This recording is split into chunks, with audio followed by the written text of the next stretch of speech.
Hello বন্ধুরা, কেমন আছেন সবাই? আশা করি সবাই ভালো আছেন। তো আজকে চলে গেলাম রাউজানের ভাইরাল প্লেসে, রয়্যাল সিটি আর পিঙ্ক সিটি।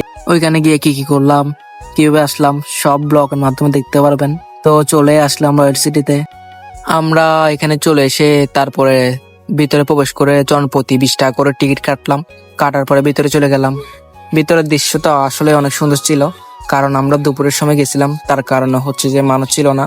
আর তখন হচ্ছে যে রোজার মাস, এখন তো রোজার মাস চলতেছে, তার কারণে হয়তো মানুষ একটু কম ছিল। আমরা মামাতো বোনরা সহ আমরা 3-4 জন গেছিলাম ঘোরার জন্য। ঘোরাঘুরি, ছবি টবি তুললাম। প্লেসটা আসলে অনেক সুন্দর। এখানে না আসলে বুঝতে পারবেন না যে এটা এত সুন্দর। আসলে আপনারা তো হয়তো ভিডিওতে দেখছেন, বাস্তবে তো দেখেন না। যেদিন আসবেন সেদিন বুঝবেন যে এটা সৌন্দর্য কতটুকু। তো আমরা তো ঘুরে ফেললাম, আপনাদেরকে দেখাইলাম। এখন চলে গেলাম হচ্ছে রাউজান পিঙ্ক সিটিতে। পিঙ্ক সিটিতে তেমন রয়্যাল সিটির মতো সৌন্দর্য নাই, তবে একটা ন্যাচারাল প্লেস আছে।